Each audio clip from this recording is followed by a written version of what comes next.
আজকের ব্লগটা শুরু করলাম সকাল সকাল চিংড়ি মাছ দিয়ে।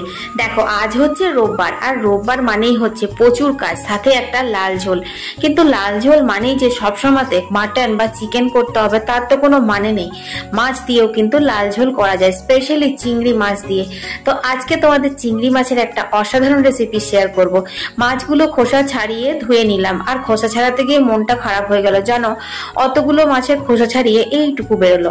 যাই হোক, ঘরের টুকটাক কাজ সেরে দেখো এখানে বুবলা কি করছে। ফটকাগুলো নিয়ে কি করব না করব খুঁজে পাচ্ছে না, রোদে দিচ্ছে আর বস্তার মধ্যে পড়ছে। তো চলো এখন আমি জলগুলো নিয়ে নিই। ঘরে এখন প্রচুর কাজ বুঝলে, ঝাড়াঝুড়ির পর গোছাগুছি। আর এই দেখো এই হচ্ছে আমার ইমোশন বলতে পারো। আমার ইউটিউবের অর্পিতা ডেইলি ব্লগ থেকে আমি ক্রিয়েটার অ্যাওয়ার্ড পেয়েছিলাম, সেগুলোই আর কি সাজিয়ে গুছিয়ে মুছে রাখলাম, তোমাদের সঙ্গে একটু শেয়ার করে দিলাম। এখানে চিংড়ি মাছে নুন হলুদ মাখিয়ে নিলাম, ইলিশ মাছটাও ম্যারিনেট করে রেখেছি। তো সর্ষের তেল দিলাম একটু, তারপর চিংড়ি মাছটা হালকা করে ভেজে নেবো। খুব বেশি কড়া করে ভাজবো না, তাহলে কিন্তু মাছ শক্ত হবে।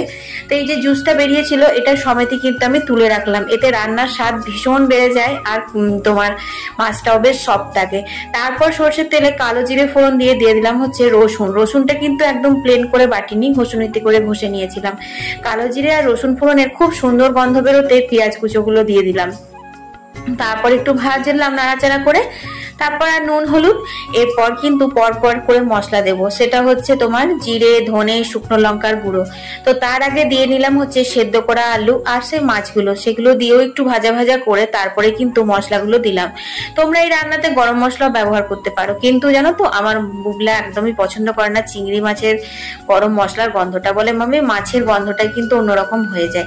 যাই হোক, এখন জল দিয়ে একটু ফুটিয়ে নেবো, গা মাখা মাখা করে নামিয়ে নেবো। এই চিংড়ি মাছের ঝোল যদি তোমরা একবার খাও না তো বলবে যে বারবার রান্না করবো আর খাবো। তো দেখো এখানে আমি ঢেলে নিয়েছি, ইলিশ মাছও আমার প্রায় রেডি হয়ে গেছে। এরপর স্নান করে পেয়েছে প্রচুর খিদে, তো ভাবলাম না কাপড় জামাগুলো রোদের মধ্যে শুকিয়ে গেছে পুড়ছে, আবার কখন মেঘ নামাবে, শরতের মেঘ বলে কথা, ভিজে যাবে, তাই এগুলো তুলে নিশ্চিন্তে খাওয়া দাওয়া করবো। তো আজকের মিনি ব্লগটা এখানেই শেষ। সবাই ভালো থেকো, টাটা।